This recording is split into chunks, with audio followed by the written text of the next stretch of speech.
लेकिन तीनों रानियों को एक भी संतान नहीं। लेकिन फिर भी राजा दशरथ एक राजा थे, लेकिन उनका हृदय इतना सुंदर था, अगर कोई दुख में हो, कष्ट में हो, राजा दशरथ सबसे पहले पहुंचते थे। यहाँ तक कि अगर स्वर्ग से इंद्र भी राजा दशरथ को अगर आमंत्रित करे, बुलाए, तो स्वर्ग तक राजा दशरथ पहुंच के जाते। राजा दशरथ जब इंद्र के यहाँ जाते तो इंद्र पूरी सभा उठती थी, राजा दशरथ का बड़ा सम्मान करते, राजा दशरथ को सम्मान से बैठाते। यहाँ तक कि जब राजा दशरथ स्वर्ग में पहुँचते इंद्र के पास, तो आधा सिंहासन इंद्र छोड़ देते थे राजा दशरथ को बैठने के लिए। राजा दशरथ जब वहां से आए तो एक दिन महारानी कैकेयी ने पूछा, महाराज आप जब भी स्वर्ग लोक से आते हो तो आपके शरीर से ऐसी खुशबू आती है जो बड़ी सुंदर होती है। ये आपके शरीर से जो खुशबू आती है, ये किस चीज की आती है? राजा दशरथ कहते, महारानी जब भी मैं इंद्र से भेंट करने जाता हूँ तो वो मुझे एक माला पहनाते हैं, और वही माला जब मैं पहनता हूँ तो कुछ समय तक हमारे शरीर से उसी माला की खुशबू आती है। महारानी कैकेयी ने कहा, अब आप दोबारा जब जाइएगा तो वो माला लेकर के अयोध्या में आइएगा। मैं उस माला को देखना चाहती हूँ जिस माला से इतनी सुंदर खुशबू आती है। एक दिन राजा दशरथ का फिर से जाना हुआ। आज जब राजा दशरथ जाते हैं, इंद्र ने फिर से माला पहनाया, बैठते हैं, संवाद होता है, राजा दशरथ उठ के बाहर चले आते हैं। अचानक याद आ गया राजा दशरथ को, कैकेयी ने कहा था माला लेकर के आना। राजा दशरथ सोचते अभी थोड़ी दूर तो पहुंचा हूं, वापस जा करके उस माला को लेकर के आता हूं। राजा दशरथ उसी माला को पहनते थे, वही निकाल के रख देते थे। आज जब राजा दशरथ दोबारा पहुंचते हैं तो आज राजा दशरथ ने जो दृश्य देखा, वहां जाकर के आंखें फटी की फटी रह गई। राजा दशरथ देखते हैं कि इंद्र के महल की बड़ी सफाई हो रही है, सभी साफ सफाई में लगे हुए हैं, शुद्ध कर रहे हैं। एक व्यक्ति वहीं से जा रहा था। राजा दशरथ ने उसे रोक करके पूछा कि अभी थोड़ी देर पहले तो सब कुछ अच्छा था, अचानक ऐसा क्या होने लगा कि ये सब साफ सफाई चलने लगी? वो व्यक्ति राजा दशरथ को पहचान ना सका। उस व्यक्ति ने राजा दशरथ से कहा कि पृथ्वी लोक से एक मानव आते हैं इंद्र से मिलने, और जब जब वो मिलने आते हैं इंद्र उनके जाने के बाद ऐसे पूरे महल की सफाई कराता है, वो शुद्ध कराता है, पवित्र कराता है। राजा दशरथ ने पूछा ऐसा क्यों करते हैं? उस व्यक्ति ने कहा, सुना है उनकी कोई संतान नहीं है, और जिनकी संतान नहीं होते वो किसी स्थान पे बैठ जाए तो अशुभ माने जाते हैं, इसीलिए उनके जाने के बाद इंद्र पूरे महल को शुद्ध कराता है। आज राजा दशरथ ने जब ये बात सुना तो राजा दशरथ को बड़ा दुख हुआ। राजा दशरथ ने कहा, राम राम, मैंने अपने जीवन में कभी सोचा नहीं था कि इंद्र ऐसा सोचता है मेरे विषय में। मैं तो सोचता था कि इंद्र मेरे जाने के बाद जो प्रेम दिखाता है वही प्रेम सच्चा है, लेकिन मुझे नहीं पता था कि राजा इंद्र मेरे विषय में ऐसा सोच सकता है। आज बड़े दुखी हुए राजा दशरथ। उस दुख में राजा दशरथ वापस लौट करके महल में आते हैं। आज जब महारानी कैकेयी ने दशरथ के मुख को देखा, कहा, स्वामी आज आपके चेहरे क्यों उतरे हुए हैं? जब भी आप जाते थे स्वर्ग लोक तब तो आप नाचते हुए मुस्कुराते हुए जाते थे, आते थे, आज ऐसा क्या हो गया है? राजा दशरथ ने कहा कि मैं जब भी जाता था वो सत्य अपनी आंखों से नहीं देख पाया। कहते हैं ना कि कई बार हम किसी के प्रेम को देखते हैं, वो प्रेम सच्चा मान लेते हैं, उस पर विश्वास कर लेते हैं, वो अपना जैसा लगने लगता है। लेकिन संसार में जो भी प्रेम हम अपनी आंखों से देखते हैं वास्तविक में वो प्रेम संसार का सत्य नहीं होता है। कहते हैं सच्चा प्रेम सिर्फ और सिर्फ परमात्मा के होने में मिलेगा।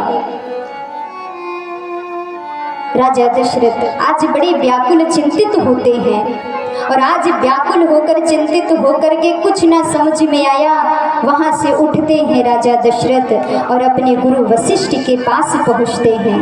आज जैसे पहुंचते हैं, आज राजा दशरथ बड़े दुखी हैं और कहते हैं एक बार भूपति मन माही, एक बार भूपति मन माही, एक बार भूपति मन माही, एक बार भूपति मन माही। भाई ग्लानि मोरी सुत नाही, भाई ग्लानि मोरी सुत नाही, भाई ग्लानि मोरी सुत नाही। गुरु गृह गया हो तो रति मोहि पाला, गुरु गृह गया हो तो रत मोहि पाला, गुरु गृह गया हो तो रति मोहि पाला, गुरु गृह गया हो तो रत मोहि पाला।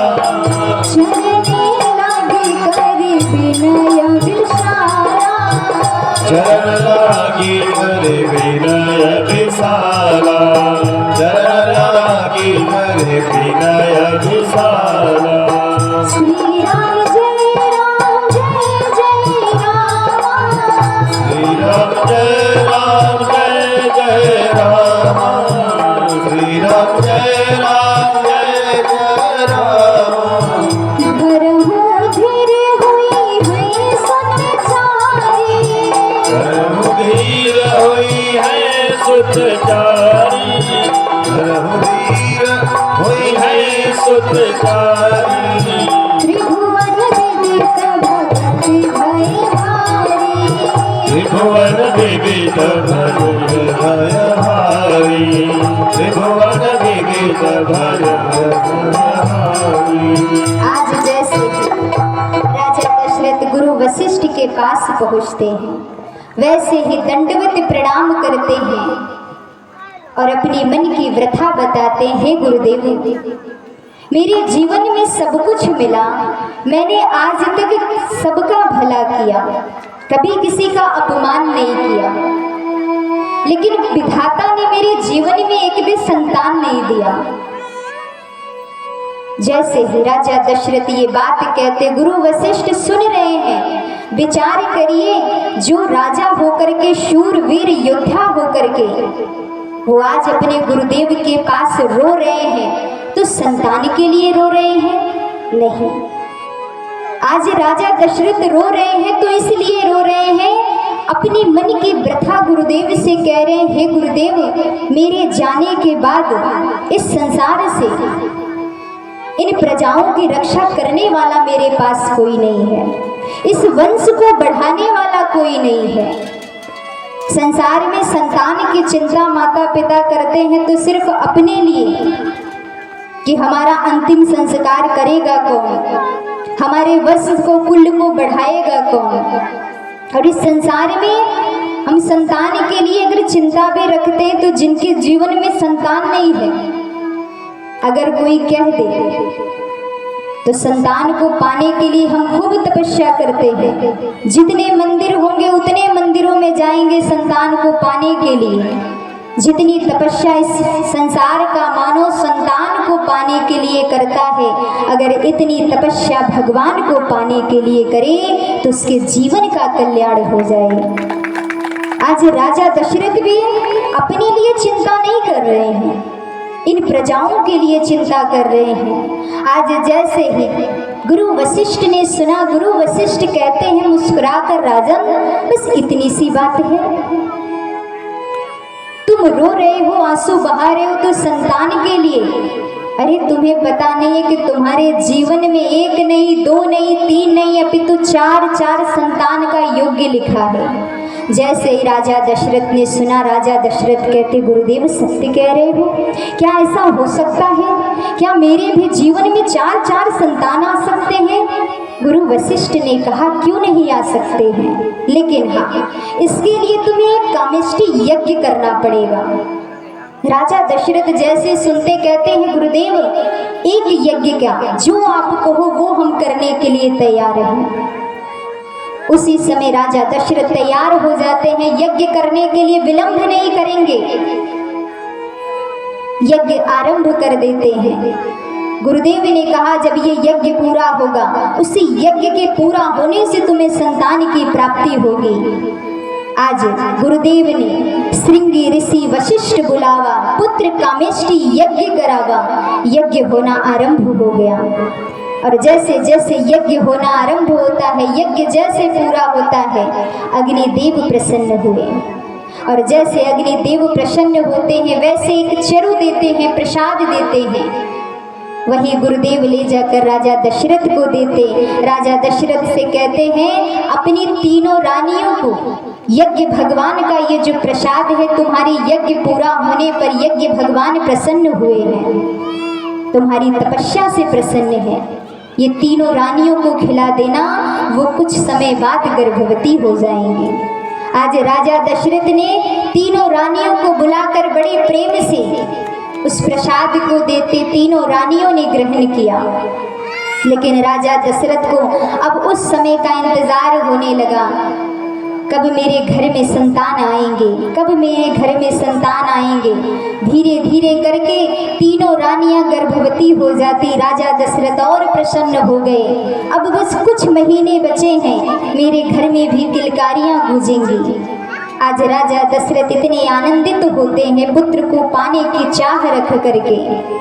धीरे धीरे करके वो समय भी आता है और कहते हैं, नौमी तिथि मधुमास पुनीता, नौमी तिथि मधुमास पुनीता, नौमी तिथि मधुमास पुनीता, नौमी तिथि मधुमास पुनीता, शुक्ला पक्ष अभिजित हरि प्रीता, शुक्ल पक्ष अभिजित हरि प्रीता, मध्य दिवस अति शीतल भामा, मध्य दिवस अति शीतल भामा, पावन काले लोक विश्रामा।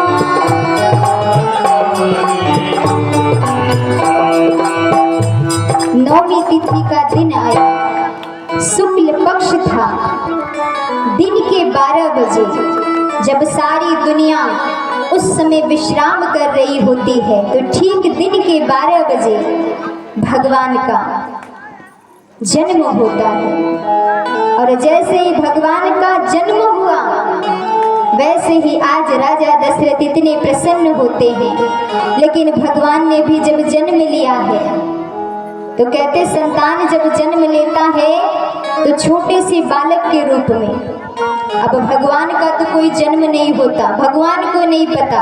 भगवान चतुर्भुज रूप में आकर मैया के सामने खड़े हो गए। मैया कहती हैं कि जब कोई लल्ला जन्म लेता है तो छोटे से बालक के रूप में।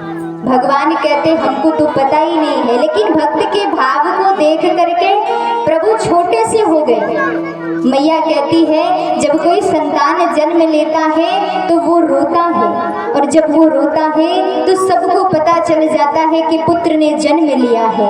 आज देखिए जो संसार को हंसाने वाला है, भक्त के भाव को देख करके प्रभु रोना आरंभ कर दिए। और जैसे प्रभु रोने लगते हैं, वैसे ही राजा दशरथ के कानों में आवाज जाती है। दासियां दौड़ करके आती हैं। राजा दशरथ ने अपने गले में जो मोतियों का माला पहना था, दासियों को देते हैं। लेकिन राजा दशरथ कहते हैं अभी तो एक पुत्र आए हैं, लेकिन हमारे गुरुदेव ने क्या कहा था, 4 पुत्र होंगे। अभी तो 3 पुत्र आने बाकी है। अब राजा दशरथ को इंतजार हो गया 3 पुत्र का, और धीरे धीरे करके एक एक पुत्रों ने जन्म लिया। और जैसे एक एक पुत्रों ने जन्म लिया, राजा दशरथ इतने आनंदित होते हैं, कहते हैं दशरथ पुत्र जन्म सुनि गाना, दशरथ पुत्र जन्म सुनि गाना, मानव ब्रह्मानंद समाना, मानव ब्रह्मानंद समाना, मानव ब्रह्मानंद समाना। जाकर नाम सुनत सुख होई, जाकर नाम सुनत सुख होई, मोरे गृह आवा प्रभु सोई, मोरे गृह आवा प्रभु सोई।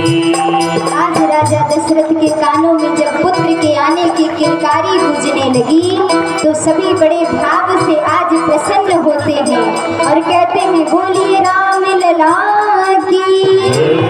आज पूरे अयोध्यावासी इतने प्रसन्न होते मानो सरयू के जल में दूध की बहाव होने लगी, और बड़े प्रसन्न होकर अयोध्यावासी कहते हैं नौमी तिथि आज आई है, जन्मे श्री रघुराई है, नौमी तिथि आज आई है, जन्मे श्री रघुराई है, नौमी तिथि आज आई है, जन्मे श्री रघुराई है, नौमी तिथि आज आई है, जन्मे श्री रघुराई है, जन्मे चारों भैया, जन्मे चारों भैया, चारों भैया, जन्मे चारों भैया, दर्शन कर लो धीरे धीरे, वंदन कर लो धीरे धीरे, दर्शन कर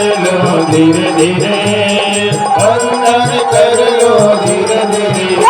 हुए मेरा हो 12 बजे, हुए हैं राघव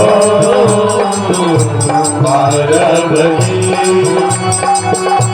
हाँ जी, ध्यान देंगे, हमारे मुख्य जजमान और सभी लोग भगवान का पूजन करेंगे। साक्षात आज आपके नगर में, आपके ग्राम में भगवान प्रकट हो चुके हैं, तो अक्षत फूल पुष्पों की माला जरूर आप लोग चढ़ाएंगे। प्रधान जी हमारे, बाकी सभी लोग अक्षत पुष्प चढ़ाएंगे। सभी माताएं बहनें भगवान का पूजन एक एक करके करती रहेंगी और इधर भजन चलता रहेगा। जय हो। और तालियों की सेवा सभी लोग दोनों हाथों से करेंगे। प्रेम से बोलो रामचंद्र भगवान की।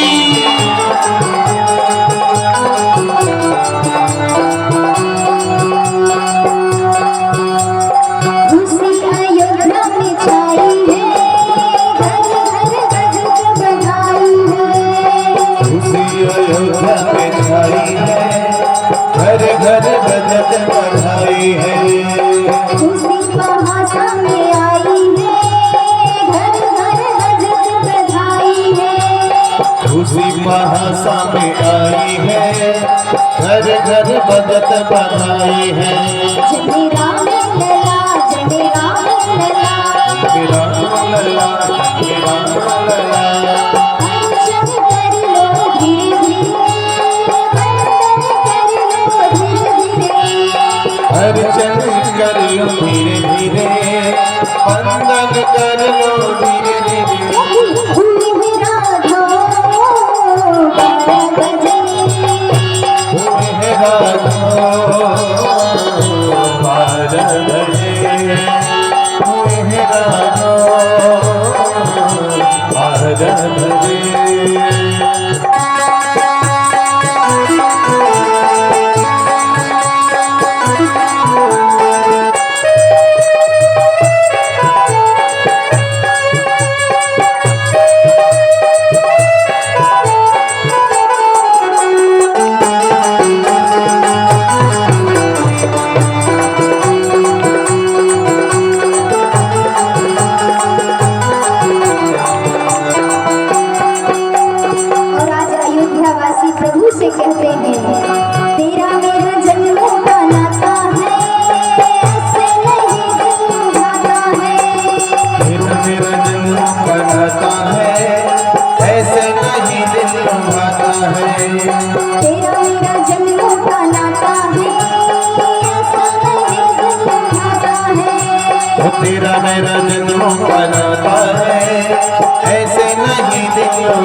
महाराज बैठिए।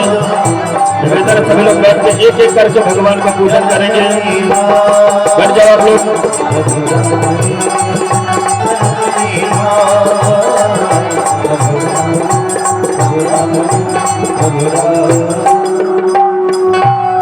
बोले राम लला की।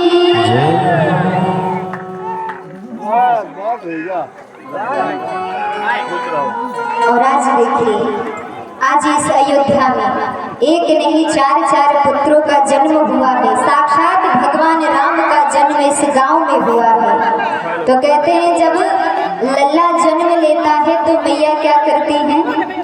सोहर गाती है ना। तो आज तो साक्षात ठाकुर जी आए हैं। तो आज हमारे भैया जी बड़ी सुंदर ठाकुर जी के लिए आपको सोहर सुनाएंगे।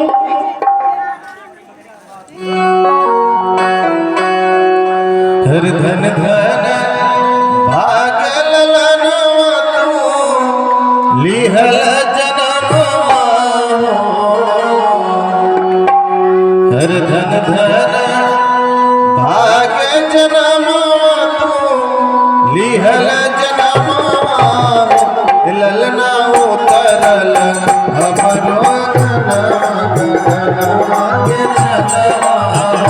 ललना उतरल हमरो गगनवा के छलवा।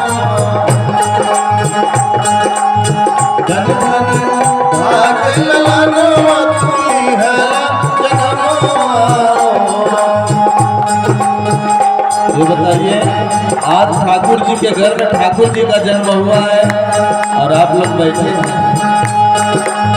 धन धन भाग ललनवा तू लिहल जनमवा। ललना उतरल हमरो गगनवा के छलवा। ललना उतरल हमरो गगनवा के छलवा।